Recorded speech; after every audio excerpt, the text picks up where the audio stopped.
Andrew Cunanan era el hijo favorito de sus padres, quienes no lo ocultaban frente a sus hermanos. Era el que más mimaban y en el que más dinero en formación, vestimenta y educación invertían. Era muy inteligente, muy carismático, pero un chico muy extraño. Mentía patológicamente y tenía varias personalidades. Una noche salía a un bar presentándose con un nombre, un estilo y una personalidad, y a la noche siguiente volvía al mismo bar siendo una persona completamente diferente. Se movía entre el círculo de la comunidad gay durante sus 20s en San Francisco, entre un montón de gente quienes no sabían quién era este chico en realidad. Poco a poco su vida y personalidad fue dando un giro macabro que lo llevaría a dejar un violento legado en 1997. Hoy vamos a hablar sobre el asesino en serie, del cual su última víctima fue la conocida celebridad del mundo de la moda Gianni Versace. Antes de empezar con este caso, que es muy interesante e impactante, voy a dejar por aquí mis redes sociales. Si te gusta este tipo de contenido en el que cuento casos, historias aterradoras, etc., suscríbete al canal, déjame un me gusta y empecemos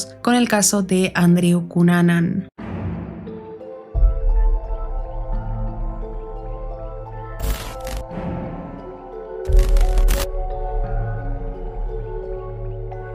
Andrew Philip Cunanan nació el 31 de agosto de 1969 en San Diego, California, Estados Unidos. Su madre, Marianne Schillaci, nacida el 4 de noviembre de 1938, era italiana y muy religiosa. Y su padre, Modesto Cunanan, nació en Filipinas y era un hombre que estaba muy preocupado por el prestigio. Modesto servía en la Marina de los Estados Unidos en la Guerra de Vietnam cuando nació Andrew, pero al nacer él dejó la Marina, donde había servido como suboficial mayor. Cuando Andrew nació, el matrimonio de sus padres tambaleaba. Modesto no era un hombre cariñoso con Mary, por lo menos no lo era dentro del matrimonio, de la misma manera que lo había sido antes de casarse. Se casaron en la ciudad de San Diego y sus primeros años de matrimonio no fueron malos. Primero tuvieron en 1961 a su primer hijo, Christopher, y a partir de ahí ya empezaron las discusiones de pareja. Modesto trabajaba en la Marina y pasaba poco tiempo en casa y comenzó a pensar que Mary le era infiel. 2 años después, en el 63, nació su segunda hija, Elena, y Modesto decía que la niña no era suya, sino que era fruto de una infidelidad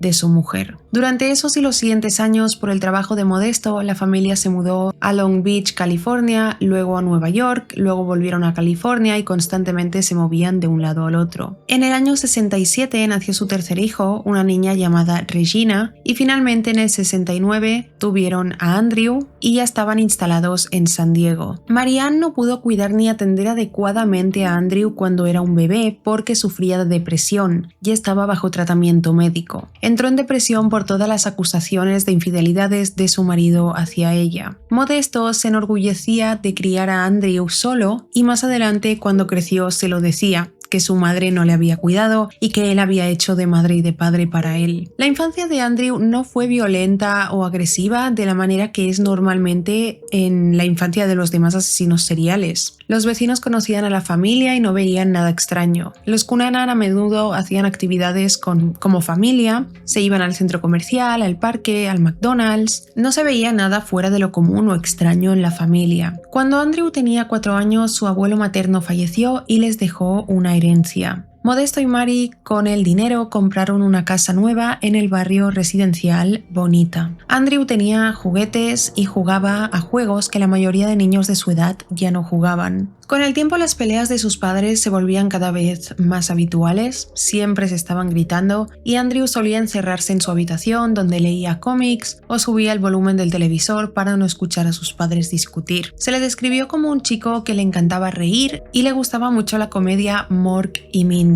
Los domingos por la mañana, Marianne levantaba temprano a sus hijos para que fueran con ella a misa. Normalmente, Mary le ordenaba a sus hijos que recogieran y ordenaran sus cuartos o que le ayudaran a limpiar la cocina después de cenar, y Andrew lo hacía todo sin ningún problema. Aunque era un niño común y corriente, él observaba mucho a su entorno, observaba mucho el comportamiento de su familia y tomaba notas mentales. Comenzó a ver como algo negativo el concepto de familia, porque creía que todas eran tan infelices como la suya. Se prometió a sí mismo permanecer soltero y no crear una familia porque no quería terminar como sus padres. quienes tenían un matrimonio muy malo. Andrew, cuando iba a clases, le contaba a sus compañeros que su padre era súper rico, muy valiente y cariñoso, que le compraba esto, aquello y constantemente estaba presumiendo. Al principio sus amigos sonreían y lo escuchaban, pero se volvió algo tan repetitivo y constante que Andrew se ganó la reputación con la que se lo conoce, un mentiroso patológico. La gente de la escuela comenzó a reírse de él a sus espaldas. Él quería que sus compañeros pensaran que todo lo que contaba era verdad, así que una vez convenció a su madre para que le llevara el almuerzo a la escuela y nada más y nada menos le pidió que fuera una langosta caliente. Andrew es como que necesitaba que los demás pensaran que su vida era perfecta y que estaba muy por encima de los demás. Siento que buscaba como que le envidiaran o lo admiraran. Mientras Modesto había obtenido un título en negocios, hizo clases de corredor de bolsa y obtuvo un certificado para ejercer de ello, y rápidamente consiguió un trabajo. Para presumir, llevó a Andrew a las mejores tiendas de ropa de la ciudad, lo vistió con ropa de marca elegante, tenía 3 hijos más, pero a ellos no les compró nada de ropa, solamente se la compraba a Andrew. A Andrew le encantaba que su padre le comprara ropa tan cara porque así podía presumir delante de sus compañeros y podía hacer ver que todo lo que había contado era verdad, que su padre era rico y que se lo compraba todo. El padre era igual, siempre necesitaba presumir, estaba muy preocupado por tener prestigio, necesitaba que todos vieran que era el mejor y de hecho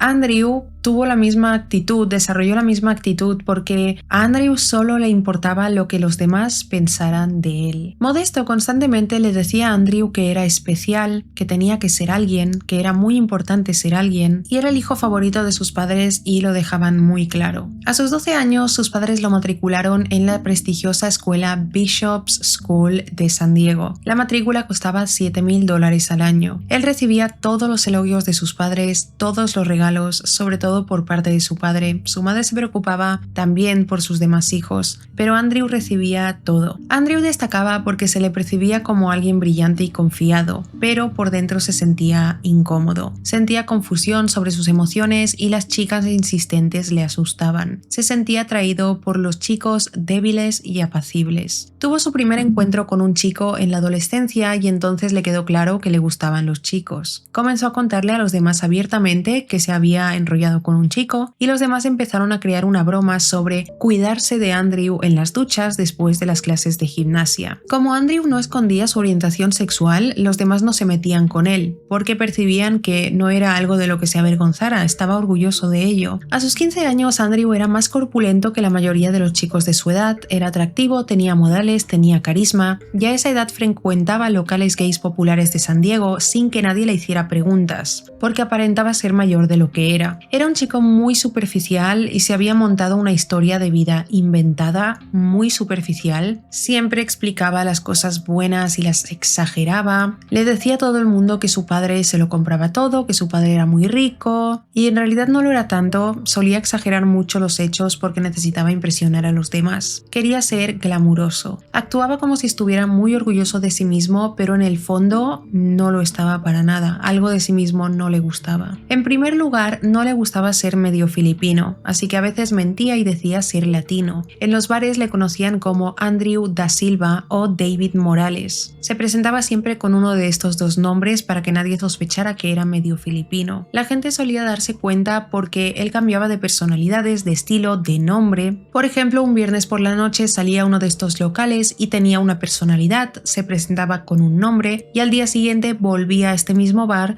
con otra personalidad completamente distinta a la del día anterior y con otro nombre. De hecho, en un artículo que he encontrado sobre la investigación de este caso, dicen: quienes pasaban horas con él en el bar una noche no lo reconocían la noche siguiente, porque cambiaba todo. Antes de volver a salir al día siguiente, se afeitaba, se recortaba las patillas, se cambiaba de gafas, quería jugar a ser personas diferentes. Un día tenía un estilo y al día siguiente otro completamente diferente. Un día llevaba un traje y al día siguiente iba vestido súper casual. Tras graduarse de Bishop's, se matriculó en la Universidad de California para estudiar historia. Sin embargo, como constantemente salía a los bares gays populares, fue perdiendo interés en los estudios. Al final, la universidad era el deseo de sus padres, no el suyo. Su deseo era ligar con hombres mayores y poder vivir vivir de ello. Andrew era muy observador y observó que a los hombres gays más populares de su edad vendían sus cuerpos a hombres mayores adinerados que frecuentaban los mismos locales, así que él quiso empezar a emplearlo. Ya no quería estudiar. La mayoría de estos hombres mayores adinerados llevaban vidas secretas, doble vida, estaban casados con una mujer, tenían hijos, fingían tener un matrimonio perfecto y ser heterosexuales, pero por las noches salían a los bares gays porque realmente les gustaban los hombres. Estos hombres eran ejecutivos, arquitectos, abogados, agentes inmobiliarios y políticos. Así que Andrew comenzó a ejercer como prostituto. Salía a bares, se acercaba a uno de estos hombres o ellos a él. Los hombres no hacían muchas preguntas ni ofrecían mucha información sobre ellos mismos porque estaban viviendo una vida doble. Y poco a poco el precio de Andrew fue subiendo mucho, era de los más altos porque era uno de los chicos más solicitados por todos estos hombres. No buscaba encuentros casuales con estos hombres, buscaba establecer una relación a largo plazo con los hombres mayores, no una relación romántica, sino como un acompañante, y que no le pagaran por una noche, sino que le pagaran la vida mensualmente, le dieran casa, y él comenzó a ganarse a estos hombres mayores para que no quisieran una simple aventura con él. Lo conseguía, Andrew se salía con la suya y comenzaba relaciones con hombres a largo plazo, pero que no era una relación romántica. Ya quedaban con un acuerdo de que él le daba sus servicios a lo largo del tiempo y el hombre le daba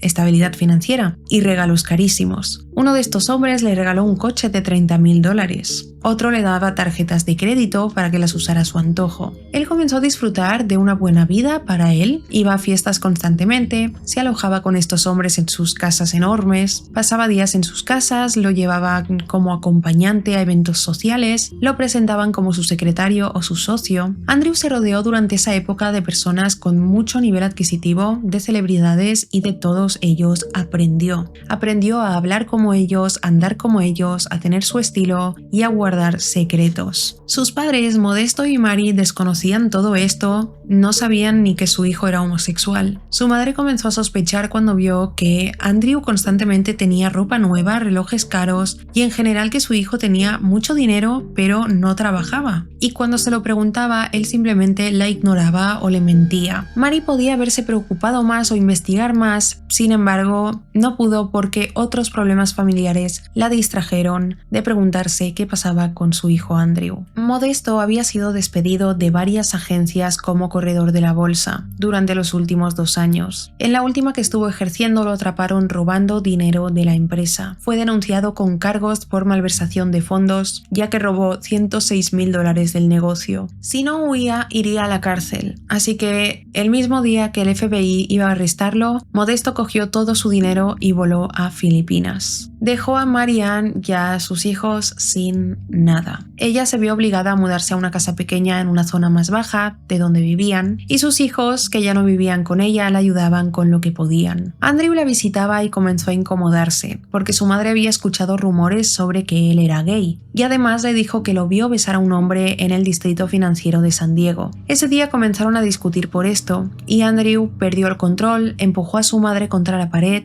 con tanta fuerza que ésta se dislocó el hombro. Se disculpó con ella y decidió coger un avión y visitar a su padre a Filipinas. La visita fue horrible. Andrew llegó y se horrorizó al encontrarse con su padre viviendo en una choza en la miseria. Las calles estaban sin pavimentar, llenas de basura, podredumbre. Se cree que durante ese viaje discutió muchísimo con su padre. Su padre era muy altivo, una persona orgullosa y soberbia. Discutieron porque los dejó sin nada, prácticamente los abandonó en Estados Unidos, pero el padre nunca se disculpó ni le pidió perdón ni nada, simplemente le hizo sentir bastante mal durante ese viaje. Andrew quería regresar a Estados Unidos, pero no tenía el dinero para el billete, así que salió de la choza de su padre y comenzó a prostituirse cada noche. Los chicos que le pagaban por sus servicios le pedían que se vistiera de mujer y él lo hacía para poder comprarse un billete de avión. Finalmente, después de días o semanas, pudo regresar a San Francisco y no se sabe si se despidió de su padre o no. En San Francisco volvió a lo mismo, hombres mayores adinerados y recurrir bares y locales populares. Comenzó a frecuentar el distrito Castro, donde había muchas cafeterías, discotecas, bares y spas. Entre sus bares favoritos se encontraba The Banlas, San Marcos y el Midnight Star, que eran los más populares de la zona. Cada noche Andrew interpretaba un personaje diferente, cada noche tenía una personalidad y estilo diferente, nombre diferente, manera de hablar diferente, todo. Cada noche era completamente distinto a la anterior. En el distrito Castro encontró lo que buscaba, la atención de hombres mucho más adinerados que los anteriores. Se hizo amigo de un abogado, Eli Gold, quien tenía muchos contactos e introdujo a Andrew a un mundo de fiestas ilimitadas con estrellas de Hollywood, supermodelos y personas muy importantes. En una de estas fiestas conoció a Gianni Versace. Creo que todos sabemos quién era Gianni Versace, el diseñador de moda italiano que fundó la marca Versace, conocido como un diseñador que trajo una nueva visión de la sensualidad a la escena de la moda de la época.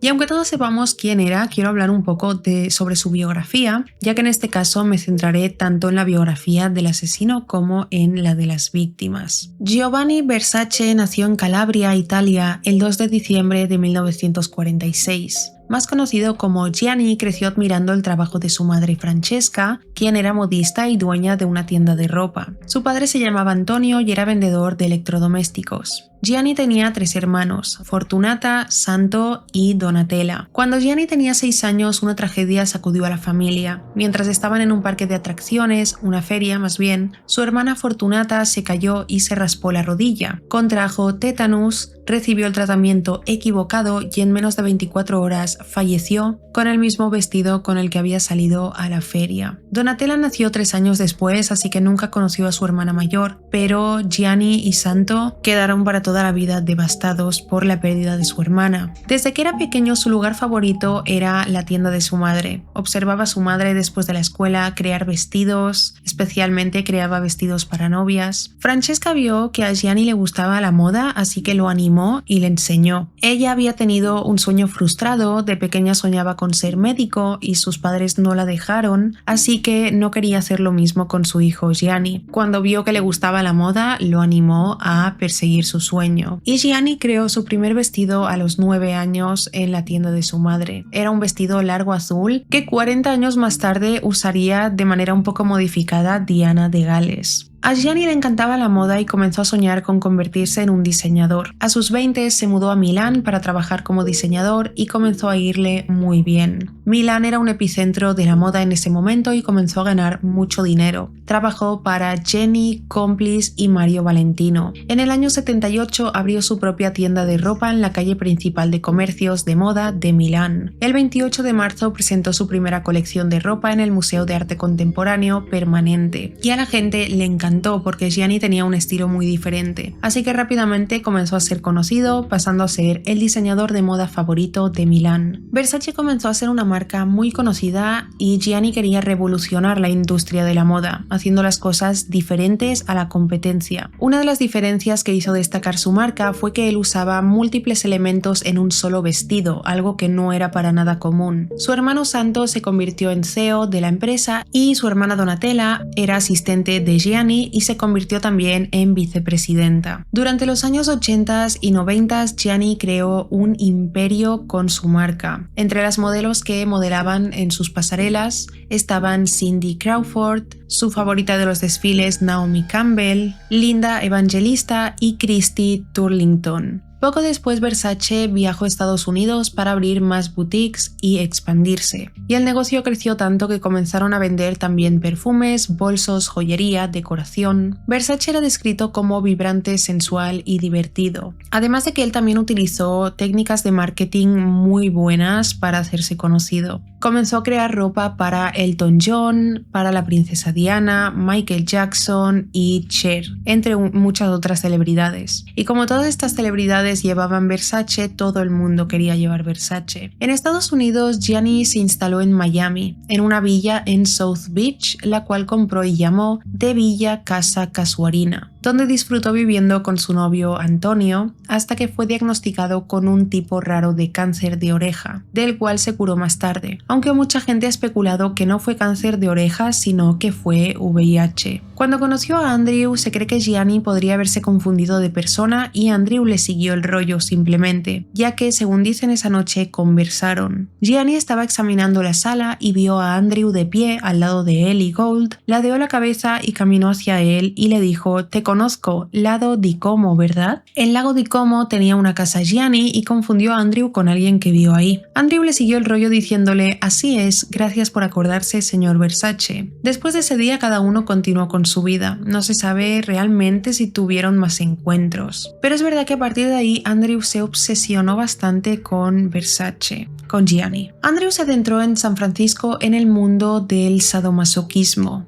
Con sus amantes o clientes usaba objetos para azotarlos o ellos a él y esas cosas. Comenzó a participar en orgías, etc. También participó en algunos vídeos pornográficos. Le gustaba la humillación y el dolor. En un artículo escribieron: «En una de las escenas más perturbadoras fue torturado físicamente por una pandilla de hombres en una escena de violación masiva que incluso a los amigos más cercanos de Cunanan le resultó difícil de ver». Poco a poco su entorno comenzó a notar cambios en su comportamiento. Lo veían enfadado, se enfadaba fácilmente, hablaba con enfado, hacía las cosas con enfado, estaba simplemente enfadado. Incluso dijeron que tenía un humor mezquino. Un amigo suyo llamado Tim Schwager dijo que una noche en la que estaban en un local, Andrew le puso algo en la bebida y lo llevó a su casa. Tim dijo: «Me estremezco de pensar cómo pudo haberme matado en cualquier momento durante las horas que estuve drogado e inconsciente. Nunca olvidaré la sonrisa sarcástica en el rostro de Andrew, lo primero que vi al despertar». Más tarde contaron que en una fiesta Andrew se obsesionó con la actriz Lisa Kudrow, insistiendo en que le hiciera una prueba de cámara. Ella desapareció de la fiesta sin despedirse de él y Andrew se lo tomó muy personal. Comenzó a recorrer todo el local buscándola por cada habitación y comenzó a hablar mal de ella con los demás invitados. Les decía a todos: «Lisa es una zorra».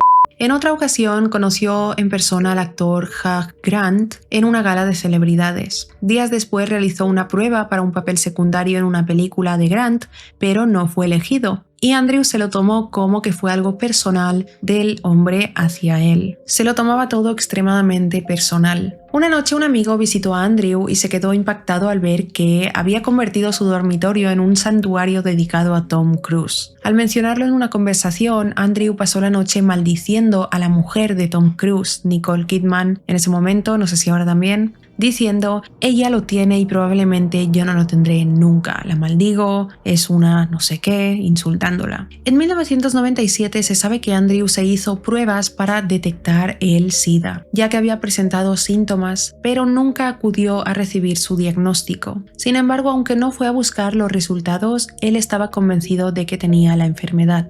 En aquel momento acababa de cumplir 28 años y estaba muy enfadado porque se fijó en que en el círculo gay, cuando alguien pasaba de los 20 y tantos años ya era considerado como un hombre viejo. Dejó de cuidarse el pelo, se lo dejó despeinado, engordó 14 kilos, su ropa que tanto cuidaba pasó a ser descuidada o barata, cambió bastante de lo que él era antes y lo que le importaba, dar una imagen perfecta. Comenzó a tomar analgésicos, me parece que también consumía drogas y a veces vendía analgésicos para ganar dinero. También por las mañanas añadía vodka a su zumo de naranja habitual. En ese momento también, o bien él había abandonado a sus amantes adinerados o ellos lo habían abandonado a él. Estaba arruinado y sin rumbo porque también excedió el límite de sus tarjetas de crédito y no podía pagarlas. Estos no eran sus únicos problemas, también lo eran Jeff Trail y David Matson. Jeff Trail era un joven oficial de la Marina cuando conoció a Andrew en 1992.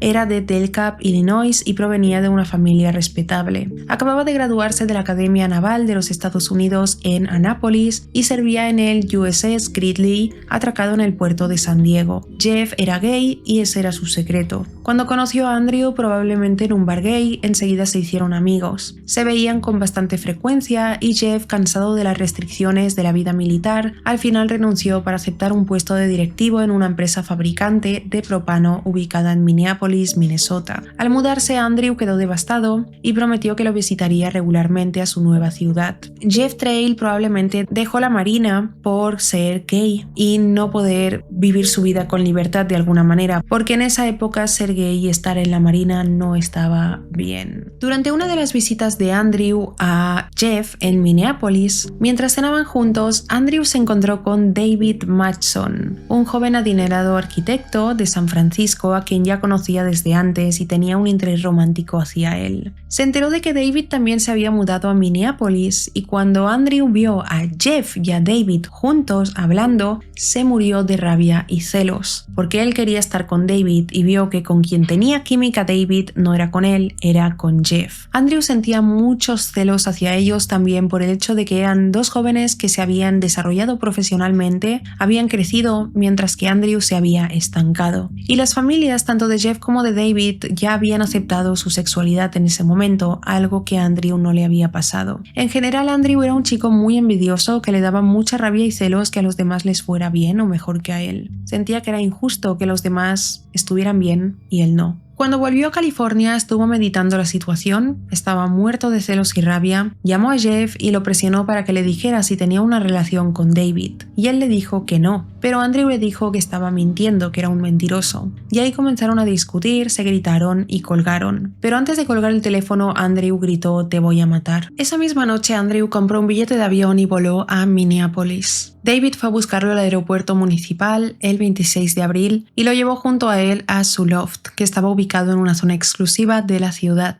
Andrew actuaba como que fue a visitarlos. David quería calmar las sospechas de Andrew de que él tenía algo con Jeff. Sin embargo, un amigo en común llamó a David al enterarse de que Andrew había ido a su casa y le dijo lo siguiente: "Cuidado con Andrew, se ha estado comportando de una forma muy extraña". David le respondió: "Bueno, creo que solo necesita un amigo y creo que está intentando arreglar su vida, solo necesita compañía". La noche siguiente Jeff fue para el apartamento de David. La cosa es que cuando llegó había mucha tensión en el ambiente. La última vez que Jeff y Andrew hablaron fue durante la discusión por teléfono. En algún momento empezaron a discutir. Alrededor de las 9:45 de la noche, los vecinos comenzaron a escuchar mucho ruido, muchos gritos, y en medio de la pelea, Andrew corrió hacia un cajón de la cocina y sacó un mazo. Antes de que ni Jeff ni David pudieran reaccionar, Andrew comenzó a golpear la cabeza de Jeff una y otra vez con el mazo. La sangre salpicó todo el salón del loft de David y Jeff cayó al suelo muriendo en el acto. David se quedó completamente en shock. Andrew lo convenció de que lo ayudara a enrollar el cadáver sobre la alfombra persa que tenía en el salón. Durante los 2 días siguientes no salieron del apartamento y el cadáver continuó en la alfombra del salón. Cuando David no se presentó al trabajo después de un par de días, una compañera lo llamó y al no recibir respuesta fue hacia el edificio y le pidió al casero que abriera la puerta porque era muy raro que David no fuera a trabajar. Entraron al loft y se lo encontraron vacío. Había manchas de sangre en el suelo y paredes y se encontraron con el cuerpo enrollado en la alfombra. Andrew y David habían huido, David probablemente a la fuerza, en el Jeep Cherokee rojo de David.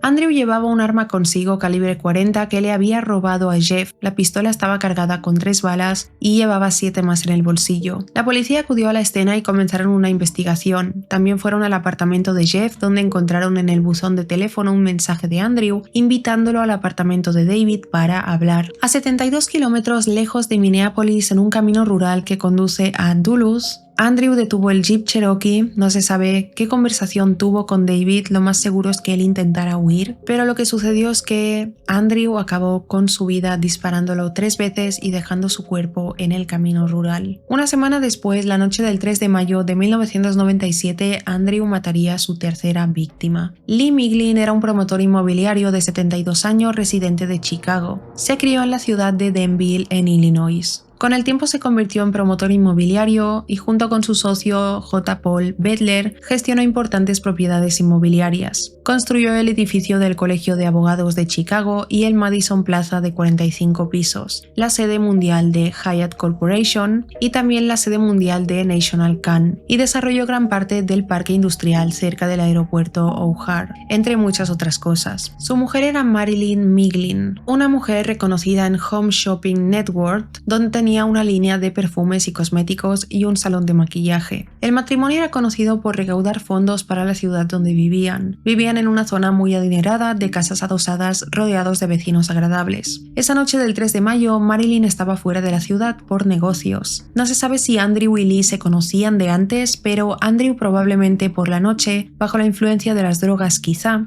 se acercó a Lee, a quien vio solo, y probablemente lo condujo a punta de pistola hasta su garaje. Allí le ató las muñecas, le envolvió la cara con cinta adhesiva dejando solo un espacio en su nariz y procedió a someterlo a una serie de torturas inspiradas en su película Snuff favorita. Lo golpeó, lo pateó, le clavó unas tijeras de podar en el pecho y luego le cortó la garganta.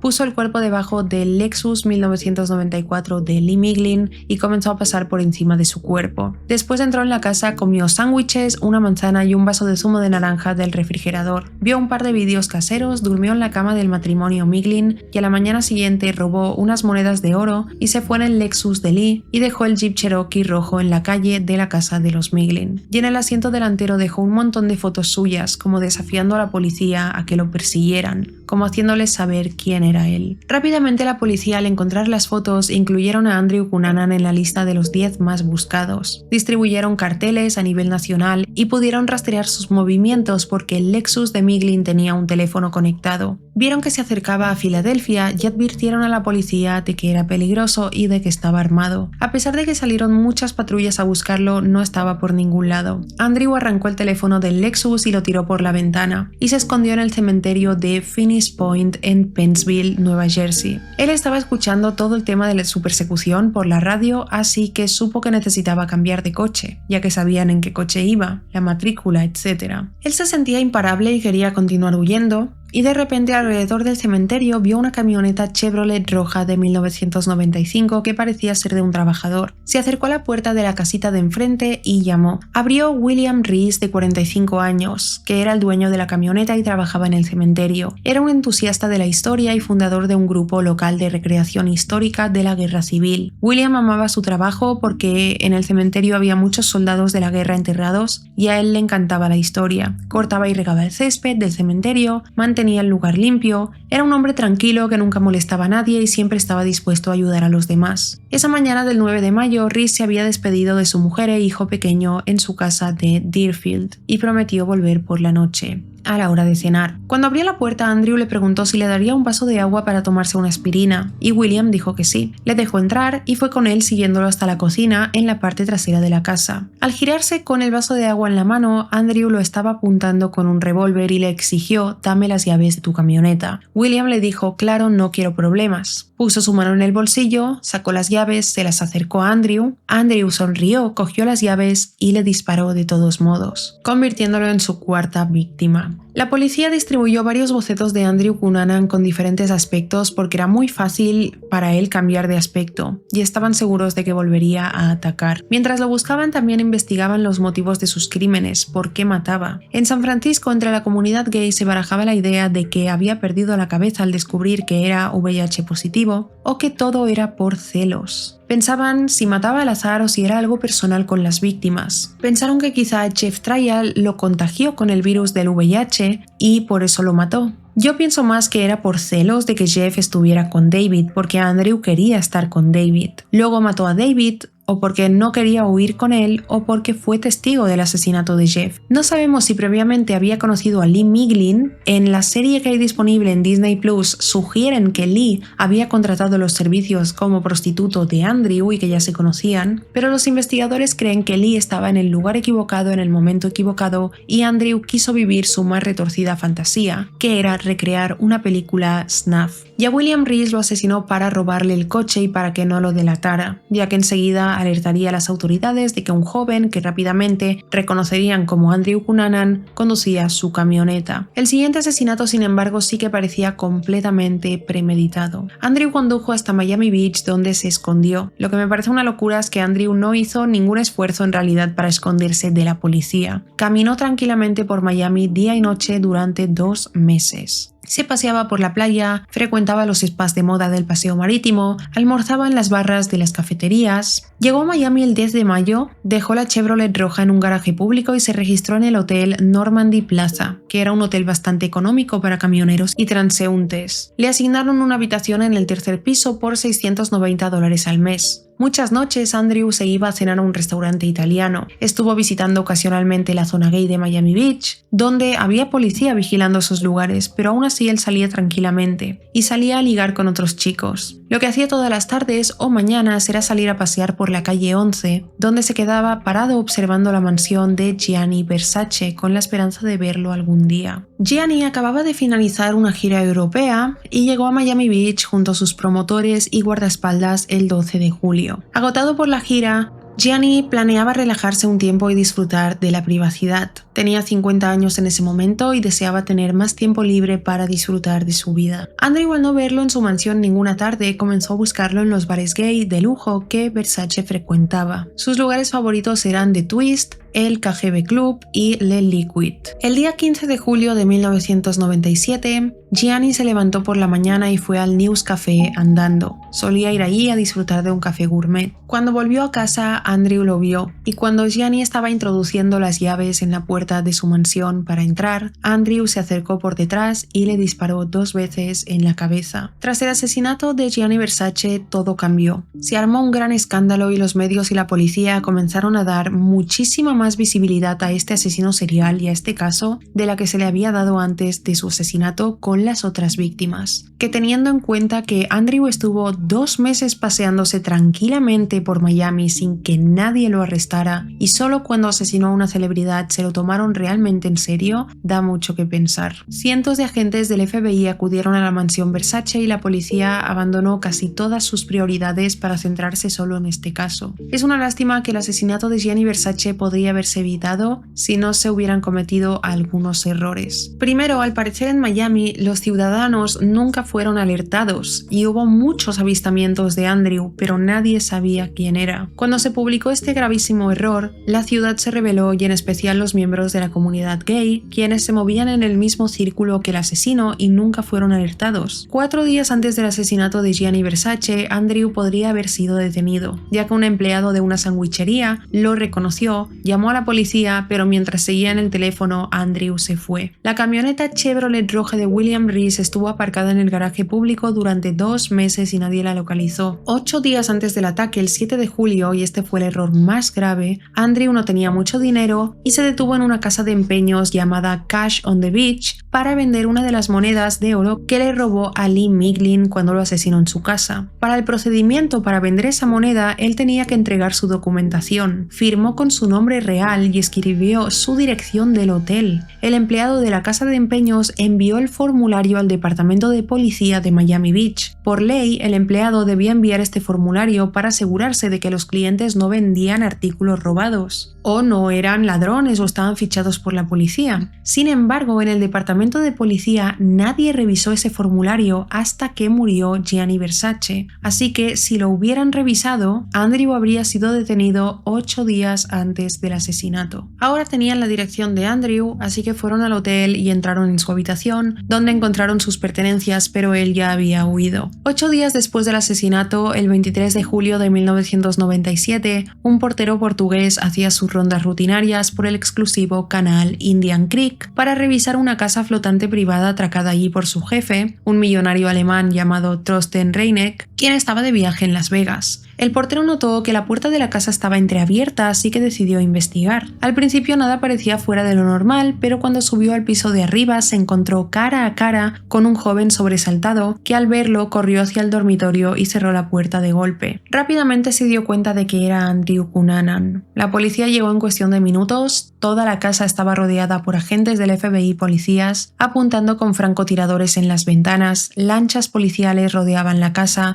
y helicópteros sobrevolaban a centímetros del techo. Durante 3 horas el FBI estuvo esperando, pero Andrew no salió. A las 8:15 p.m. se dio la orden de asalto. Arrojaron granadas de gas contra las ventanas. Los agentes irrumpieron en la casa, pero todo estaba en silencio. Subieron las escaleras y cuando estaban a punto de creer que se les había escapado, encontraron a Andrew Cunanan en la cama con una pistola en la mano y un tiro en la cabeza. Se había quitado la vida. Con Andrew muerto no tenían a quien les dijera la motivación de los crímenes. Sin embargo, fueron muchos psiquiatras y criminólogos quienes opinaron sobre qué podría haber desencadenado la oleada de asesinatos. Comentaron que al matar a Versace, Andrew mataba a la persona que él nunca podría ser. También al hacerlo validaba su sentido de superioridad que sentía frente a la policía y todos los demás. Describen que él pensaba que era inmune a la captura, ya que no fue discreto. Normalmente los asesinos seriales atacan a prostitutas, personas sin hogar, personas que viven solas, no suelen matar a celebridades. Un agente del FBI experto en asesinos en serie dijo sobre Andrew lo siguiente: tenía relaciones con varios jóvenes y uno lo abandonó, tenía problemas económicos, todas estas dinámicas lo estaban agobiando. Al ser egocéntrico y narcisista, esto le causaba una tensión especial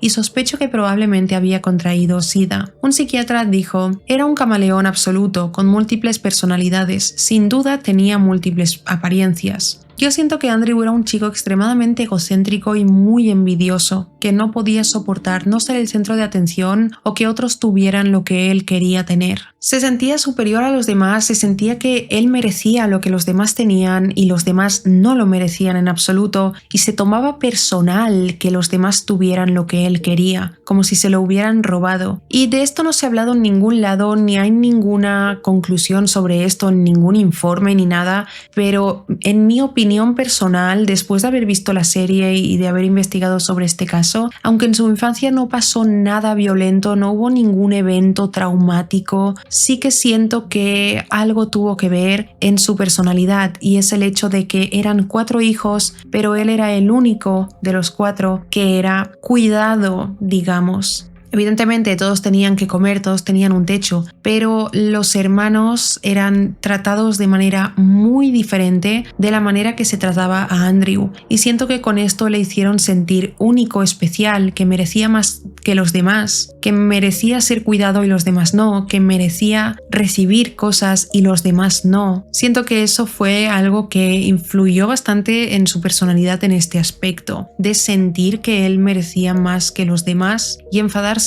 cuando los demás tenían y él no. Pero esto es todo sobre el caso del asesino serial Andrew Cunanan. Dejadme en comentarios qué opináis sobre este caso. Si habéis visto la serie, si no la habéis visto, está en Disney Plus. Me parece que se titula El asesinato de Gianni Versace y es la 2ª temporada de American Crime Story. Y bueno, dejad en comentarios qué opináis, qué conclusiones sacáis. ¿Cuáles creéis que fueron los motivos reales de estos crímenes? Y si os ha parecido interesante e informativo este vídeo, no olvidéis dejar un me gusta, suscribiros al canal. Gracias por ver mi vídeo y nos vemos en el próximo. ¡Chao!